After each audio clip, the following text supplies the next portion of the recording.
Olá, hoje completa-se um ano de dor, saudade e luta para Mirtes Renata, a mãe de Miguel, a criança que morreu ao cair do 9º andar de um prédio de luxo no Recife. Miguel estava sob os cuidados da empregadora da mãe dele, Sari Corte Real. Na edição de hoje você acompanha o depoimento de Mirtes cobrando justiça e celeridade no caso. Na entrevista central, outra luta de trabalhadores brasileiros. O coordenador do Sindipetro de Minas Gerais, Alexandre Finamori, destaca as mobilizações dos petroleiros no estado contra a privatização da subsidiária da Petrobras, especializada em biocombustíveis. Continue aqui com a gente, eu sou Afonso Bezerra e o Central do Brasil começa agora. Central do Brasil. Em vários estados, o dia de hoje foi marcado por atos para pedir mais celeridade nas investigações do caso do menino Miguel, que morreu há um ano ao cair do 9º andar de um prédio de luxo no Recife. A mãe de Miguel, Mirtes Renata, participou destas mobilizações e denuncia possíveis irregularidades no andamento do processo. Vamos conferir. Embarque imediato. Sou Mirtes Renata, mãe do menino Miguel. Hoje, 2 de junho de 2021, se completa um ano da morte de Miguel. E eu venho travando uma batalha judicial. Infelizmente, o ano se passou, a justiça ainda não foi feita. O processo de Miguel anda com algumas irregularidades e eu venho cobrando resposta do judiciário, cobrando atenção, respeito e resposta com relação a essas irregularidades que vem acontecendo. Uma delas é a questão da testemunha de Tamandaré, Luciene, que os advogados de Sari deu um endereço e o oficial de justiça não encontra ela nesse endereço. O endereço está errado. E a gente vem cobrando resposta do judiciário com relação a isso, para que eles cobrem dos advogados de Sari isso. E a questão da testemunha de Tracunhaém, Rosineide, que ela é babá do sobrinho do Sérgio, marido de Sari. Ela foi ouvida de forma sigilosa. E a gente só veio descobrir isso depois que a Vara da Criança e Adolescente abriu e meu advogado teve o processo em mãos e viu todas essas irregularidades. A gente vem cobrando resposta deles com relação a isso e nada é feito, nada é falado. Então, hoje se completa um ano e estou nessa luta, cobrando do judiciário respeito e celeridade no processo de Miguel. 1 milhão de pessoas estiveram diretamente envolvidas em conflitos pela terra no Brasil em 2020. Os dados são do relatório da Comissão Pastoral da Terra. A pesquisa também menciona os conflitos pela água. A repórter Carolina Batayer revela como a ação do agronegócio e a mineração tem obstruído o acesso de mais de 50 mil famílias à água potável. Vamos conferir. Trilhos do Brasil. Com 125 ocorrências registradas em 2020, o estado de Minas Gerais lidera o ranking de conflitos pela água no Brasil. De acordo com um relatório de conflitos no campo da Comissão Pastoral da Terra, entre as causas do problema está o agronegócio. Na região noroeste de Minas Gerais, o sistema de produção dos latifúndios despeja agrotóxicos nos rios e usa métodos de irrigação que dificultam o acesso à água. Irene Guedes é integrante da Agência de Desenvolvimento Integrado e Sustentável Vale do Rio Urucuia e observa esse problema. Aqui é mais plantio, né? Lavoura, e acaba que utiliza muita água indiscriminadamente, né? Com muitos pivôs, eles ficam à mercê, né? Estão na beira do rio, aí é muito veneno. Mas a principal causa de conflitos pela água no Brasil é a mineração. As consequências dessa atividade afetam muitas comunidades na região amazônica. José Plans atua como agente da articulação da Amazônia na Pastoral da Terra e acompanha de perto as violências sofridas pelas populações ribeirinhas. Os conflitos na região amazônica sempre têm sido muito fortes, né? Mas tem sido do povo da terra, do povo das florestas e das águas, né? Porque o povo tradicional da Amazônia, eles são ribeirinhos, sejam indígenas, sejam seringueiros, eles são os povos das águas que moravam nos rios, não é? Então, todos os problemas dos rios afetam diretamente as comunidades tradicionais e indígenas. No ano de 2020, foram registradas 350 ocorrências de conflitos pela água no Brasil. Esse problema afetou mais de 56 mil famílias que tiveram dificuldade de conseguir acesso à água potável. O ex-ministro da Saúde, Eduardo Pazuello, mesmo sendo alvo de apuração dentro do Exército, ganhou um novo cargo no governo federal.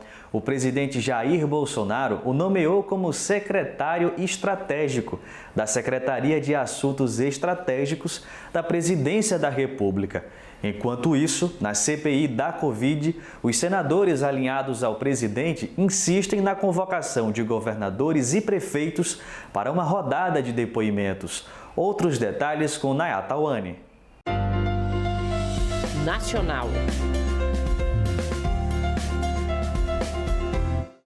A CPI da Covid no Senado Federal inicia sua 5ª semana de trabalho com a convocação de 9 governadores. Entre eles estão os representantes do estado do Amazonas, Roraima e Distrito Federal. Porém, os gestores estaduais se mostram resistentes ao comparecimento para deporem e enviaram uma carta ao presidente da comissão, o senador Omar Aziz, pedindo a reconsideração da convocação. A analista política Vitória Pérez explica alguns elementos que interferem nessas convocações. Há também uma preocupação de como essa convocação tiraria a responsabilidade do governo federal e passaria para o governo estadual, beneficiando então o governo federal e prejudicando a atuação do governo estadual em combate à pandemia. Além desse conflito dos governadores com a CPI, o início da semana foi marcada com o depoimento da médica Nise Yamaguchi, conhecida por defender a cloroquina e imunidade de rebanho. Ela confirmou ter recebido verba federal.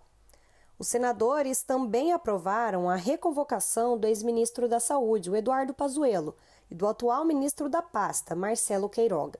A cientista política Maria de Fátima comenta as principais revelações da CPI. De acordo com os depoimentos, o governo federal recusou a compra de vacina 11 vezes. Teve também a tentativa de mudar a bula, para que a cloroquina fosse receitada como se combatesse a Covid, enquanto não tem nenhuma comprovação científica disso. Os próximos depoimentos marcados para o mês de junho são do ex-governador do Rio de Janeiro, Wilson Witzel, e o bilionário Carlos Wizard. Entre os dias 5 e 9 de junho, a agenda ambientalista ganha mais visibilidade por causa das mobilizações da Semana do Meio Ambiente. Na contramão desse movimento, a Petrobras avança na negociação de sua subsidiária em Minas Gerais, especializada em biocombustíveis. Alexandre Finamori, coordenador do Sindipetro no estado, destaca na entrevista central de hoje a movimentação dos petroleiros para evitar que mais uma empresa brasileira seja privatizada. A entrevista é de Aline Antunes. Entrevista Central. Hoje vamos conversar com o coordenador do Sindipetro de Minas Gerais e diretor da Federação Única dos Petroleiros, Alexandre Finamori. Vamos falar sobre a greve dos petroleiros contra a venda da usina de biodiesel Darcy Ribeiro, em Montes Claros, no norte de Minas Gerais. Alexandre, seja muito bem-vindo ao programa.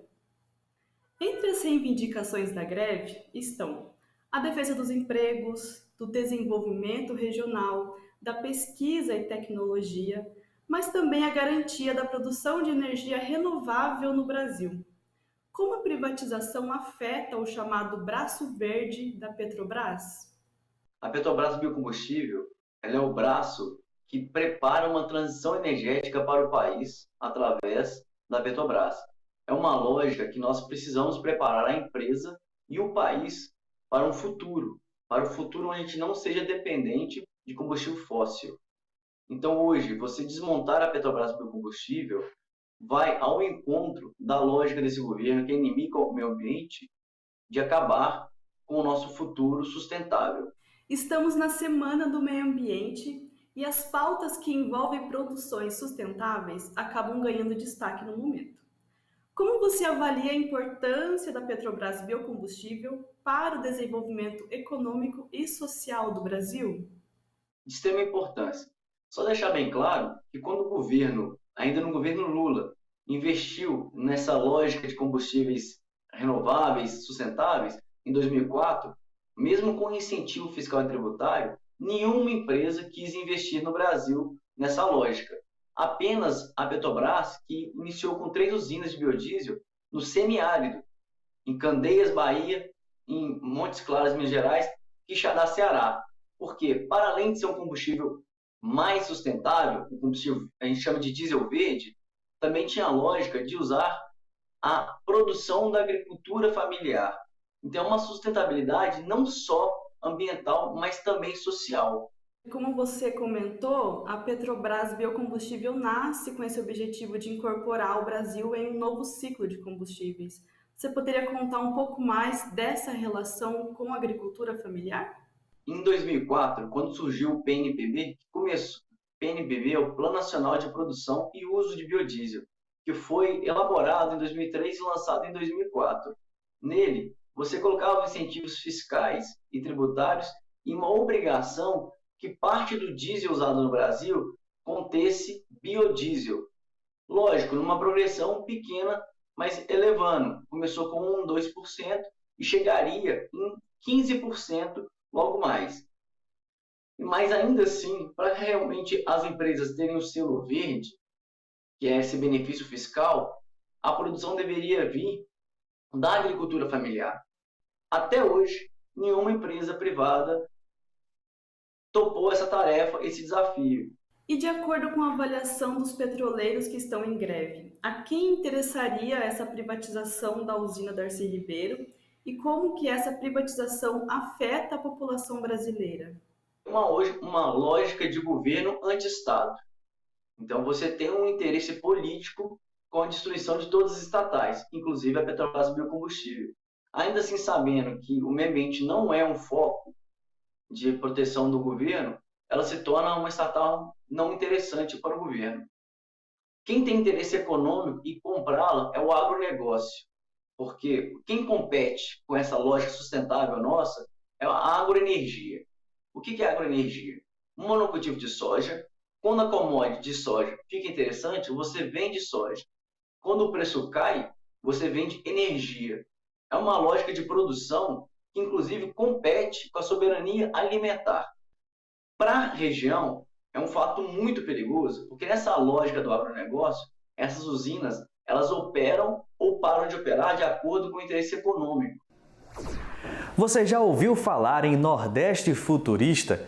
Este é o conceito que guia o trabalho da multiartista paraibana Luana Flores, que promove uma fusão de ritmos da cultura popular com o universo eletrônico em seu novo single. Vamos conferir? Parada Cultural. Aqui quem vos fala é Luana Flores, multiartista aqui da Paraíba. Eu venho desenvolvendo um trabalho que eu venho chamando de Nordeste Futurista, que é a fusão dos ritmos da cultura popular do Nordeste, especialmente daqui da Paraíba, atrelados ao universo eletrônico, com foco em temas como gênero, território, sexualidade. Toda essa vasta de possibilidades está inserida dentro desse caldeirão que eu venho chamando de Nordeste Futurista. E o último trabalho que eu lancei foi Mulher Bicho Solto, quem puder conferir. Ainda não tem videoclipe, mas os anteriores sim, como Guerreira de Lança, que foi um clipe gravado aqui na Paraíba, Reza, que foi um feat com Jéssica Caetano, também gravado na Paraíba e em Pernambuco, Canto de Proteção, e aí, Mulher Bicho Solto, para vocês conhecerem aí, Luana Flores, Nordeste Futurista. Respeito os meus ancestrais que vibram forte e andam juntos. Muito legal o trabalho da Luana. Se você curtiu também, é só procurar nas plataformas digitais. O Central do Brasil fica por aqui. Para rever este ou outro conteúdo, é só acessar o nosso Instagram, @Programa Central do Brasil. Até amanhã!